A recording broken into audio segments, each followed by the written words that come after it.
हिमाचल के जंगल में मीनू चिड़िया अपनी बेटी लाडो और पति कालू कौवे के साथ रहती थी। एक बार की बात है, कालू और मीनू चिड़िया अपनी घोंसले की मरम्मत कर रहे थे, तभी अचानक बारिश शुरू हो जाती है। अरे ये क्या, अभी तो हमने पूरी तरह से घोंसले की मरम्मत भी नहीं की और बारिश शुरू हो गई। मीनू तुम जल्दी से लाडो को लेकर घोंसले के अंदर चली जाओ, बारिश में भीग जाएगी तो उसकी तबीयत बिगड़ जाएगी। मीनू चिड़िया अपनी बेटी को लेकर घोंसले के अंदर चली जाती है। कालू कौवा बारिश रुकने का इंतजार करने लगता है, पर बारिश रुकती ही नहीं। तब तक आप हमारी वीडियो को लाइक करके चैनल को सब्सक्राइब कर दो। आज ही सुनते हो जी, तुम कब तक बारिश रुकने का इंतजार करोगे? तुम भी घोंसले के अंदर आ जाओ। जब बारिश बंद हो जाए तब घोंसले की मरम्मत कर लेना।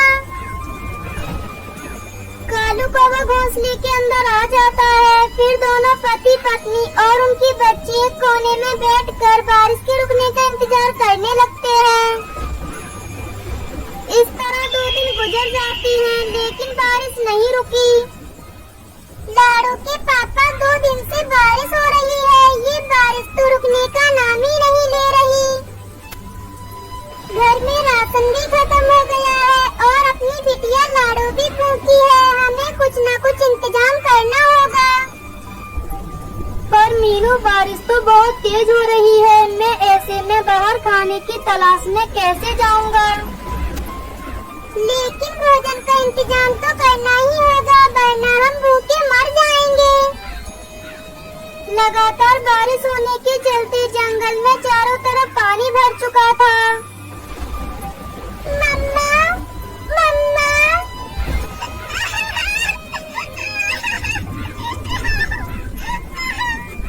हाय रे मेरी बच्ची, मुझसे तो तेरा रोना देखा ही नहीं जा रहा है, लेकिन मैं क्या करूं, घर में भोजन का एक दाना भी नहीं है।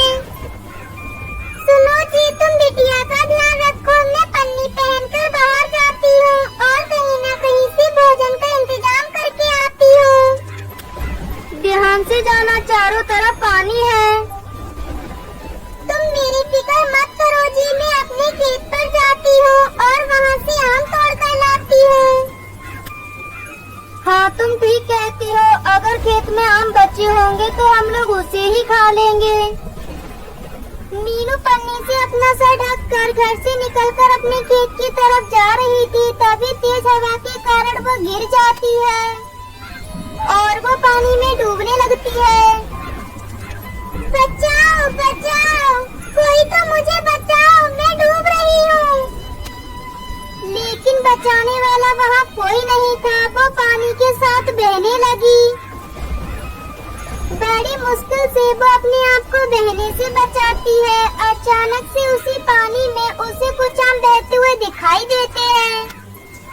जल्दी जल्दी वो कुछ आम पकड़ लेती है और उन्हें लेकर घर लौट आती है। हाय रे रब्बा, ये क्या हुआ? मेरा तो यहाँ घोंसला है ही नहीं, कहाँ गया मेरा घोंसला? लाडो के पापा कहाँ हो आप? मेरी बच्ची कहाँ हो? देख, तेरी मम्मा आम लेकर आ गई, मुझे आवाज दे बेटा। काकी, ओ अरे काकी, आपने मेरी बेटी को देखा है क्या? कोई तो बताओ, मेरी बेटी कहाँ है? मेरे पति कहाँ है? मीनू पागलों की तरह अपनी बेटी और पति को ढूंढ रही थी। उसे क्या पता था कि उसके आते ही उसका घोंसला टूटकर पानी में बह गया था और उसके साथ साथ उसका पति और उसकी बेटी भी पानी में बह चुके थे। अगले दिन बारिश रुक जाती है, पर उनका कुछ पता नहीं चलता। धीरे धीरे समय गुजरने लगता है। मीनू ने पूरी तरह से खाना पीना छोड़ दिया था। इस तरह खाना पीना छोड़ देने से तू मर जाएगी। काकी, अब मैं जीकर क्या करूँगी? हाय मेरी बच्ची, पता नहीं मेरे पति और मेरी बेटी जिंदा भी है या नहीं। उनके बिना मैं जिंदा रहकर क्या करूँगी? इतना कहकर मीनू बेहोश हो जाती है। तभी उसे एक आवाज आती है, मम्मा उठो, मम्मा मैं आ गई।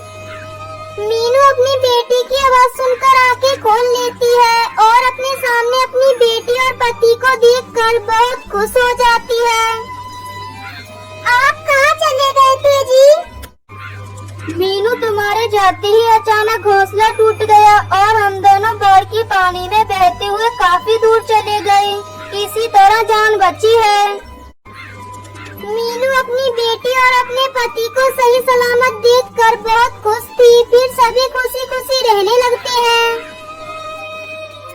राजस्थान के जंगल में प्रचंड गर्मी पड़ रही थी। सारे पशु पक्षी परेशान हो रहे थे।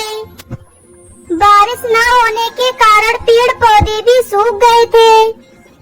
मम्मा मम्मा, बहुत प्यास लग रही है, पानी लाकर दो ना।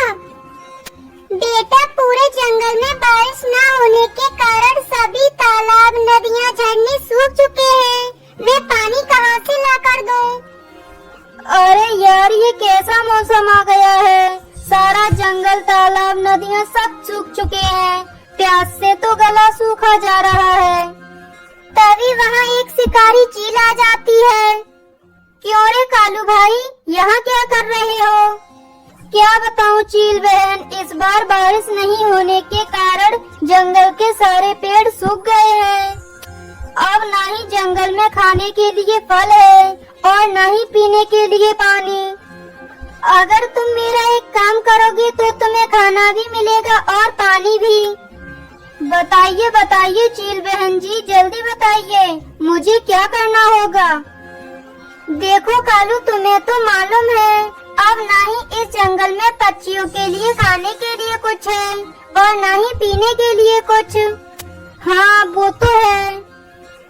इसीलिए जब सारे पक्षी भोजन की तलाश में दूसरे जंगल में चले जाएंगे तो तुम मुझे उसका घोंसला दिखा देना। घोंसले में जो बच्चे होंगे उन्हें मैं खा लूंगी और जो अंडे होंगे उन्हें तुम खा लेना।